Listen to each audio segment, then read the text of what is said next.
Good morning students. Today we will do 7th chapter of our grammar book which is the verbs kind of verbs.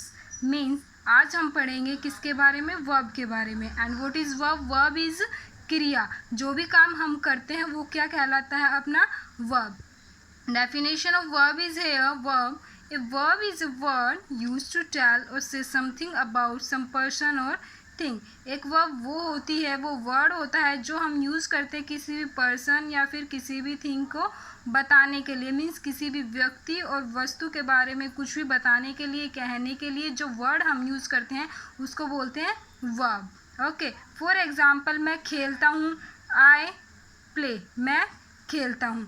अब ये क्या बता रहा है कि मैं खेलता हूँ. काम क्या हो रहा है आपका? खेलना. तो प्ले क्या हो गया? वर्ब. और कौन खेल रहा है? मैं. तो इसका मतलब क्या हुआ कि जो ये वर्ब है ये किसके बारे में है? आई के बारे में. कि करने वाला कौन है? आई. मीन्स किसी पर्सन के बारे में कुछ कहा जा रहा है तो उसको बोलते हैं verb. For example I play which I have explain. तो आपको समझ आ गया होगा. Now kinds of verbs. Verb कितनी तरह की होती है? There are two kinds of verb, transitive verb and intransitive verb. Two types of verb. Verbs कितनी तरह की होती है? दो तरह की, ट्रांजिटिव और इनट्रांजिटिव.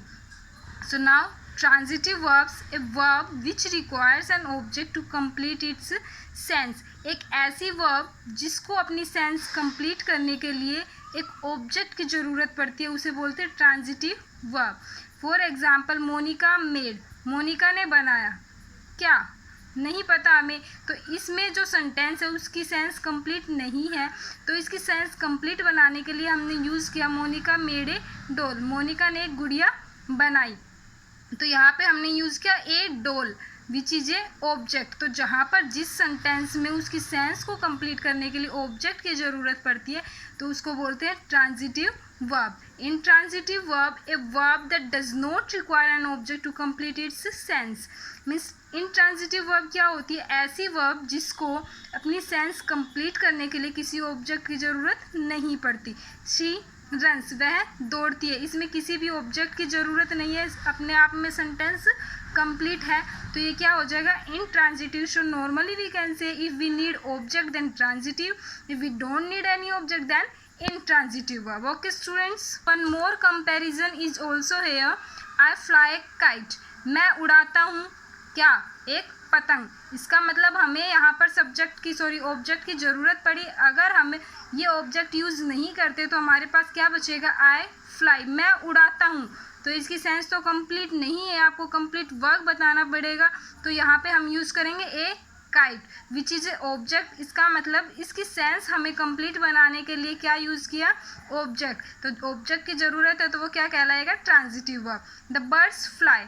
अब पक्षी उड़ते हैं. अगर हम इसमें ऑब्जेक्ट यूज़ करें कि इन द स्काई तो हम यूज़ कर सकते हैं बट हमें इसकी ज़रूरत ही नहीं है क्योंकि हमें नॉर्मली पता है कि जो बर्ड्स हैं वो स्काई में ही फ्लाई करते हैं. So there is no need of this object. So we can put without object also this sentence. It is giving complete sense. जब बिना ऑब्जेक्ट के ही ये सेंस अपनी कंप्लीट दे रहा है तो ये क्या कहलाएगा? Intransitive verb. Okay. Now we need object in transitive. अब ट्रांजिटिव में हमें किसकी ज़रूरत पड़ती है? ऑब्जेक्ट की. तो ऑब्जेक्ट कितनी तरह के होते हैं? टू टाइप्स, डायरेक्ट ऑब्जेक्ट और इनडायरेक्ट ऑब्जेक्ट. जो ऑब्जेक्ट्स आपके डायरेक्ट आ जाते हैं उनको बोलते हैं डायरेक्ट. जो डायरेक्ट नहीं आते हैं तो उसको बोलते हैं इनडायरेक्ट. जैसे कि हम कह सकते हैं कि जो डायरेक्ट है उनमें आएंगे नॉन लिविंग और जो डायरेक्ट है उनमें कौन आ जाएंगे? लिविंग. ठीक है. और डायरेक्ट का वन पॉइंट है कि इसमें हम क्वेश्चन पूछेंगे व्हाट से. ठीक है. इसमें हम क्वेश्चन पूछेंगे whom से. इनडायरेक्ट में whom और लिविंग और डायरेक्ट में what और non living. Now you can see here direct object. The object that answer the question what are direct object. ऐसे the objects that answer the question what are called direct object. जो भी आपके objects होते हैं जिनका answer हमें what से मिलता है तो उनको बोलते हैं direct objects. And generally non living things are found in such type of sentences. और जो ये सेंटेंसेज होते हैं इनमें हमें जो ऑब्जेक्ट है वो कैसा मिलेगा? Non living. For example she writes a letter. वो एक लेटर लिखती है. Now we can put what does she write. क्या लिखती है? लेटर. तो हमें व्हाट का आंसर किससे मिला? लेटर से. और लेटर क्या है? Non living. तो व्हाट का आंसर मिलेगा और नॉन लिविंग मिलेगा, तो वो आपका क्या बन जाएगा, direct object. Okay. Now indirect object. The objects that answer the question for whom are called indirect object. They are generally living things. और indirect object कौन से होते हैं, जिनका आंसर हमें किससे मिलता है, whom से, और ये जनरली कैसे होते हैं, living things के. For example, she writes him a letter. Now she writes him a letter. Letter we are using which is direct object, but him जब हम whom से क्वेश्चन पूछते हैं, इसमें लिखा है ना इनडायरेक्ट में क्वेश्चन किससे होता है, whom से. तो whom से जब क्वेश्चन आएगा तो आपका रिप्लाई आएगा him, जो कि एक लिविंग भी है. तो ये क्या हो जाएगा, इनडायरेक्ट ऑब्जेक्ट, और ये क्या हो जाएगा, डायरेक्ट ऑब्जेक्ट. ठीक है. Now indirect object is used before direct object. अब इसमें क्या बताया गया है कि जो ये इनडायरेक्ट ऑब्जेक्ट है ये हमेशा किससे पहले आता है, डायरेक्ट ऑब्जेक्ट से. मीन्स जो इनडायरेक्ट ऑब्जेक्ट है वो डायरेक्ट ऑब्जेक्ट से पहले आएगा. If direct object comes first and indirect object comes after it, then we use to preposition.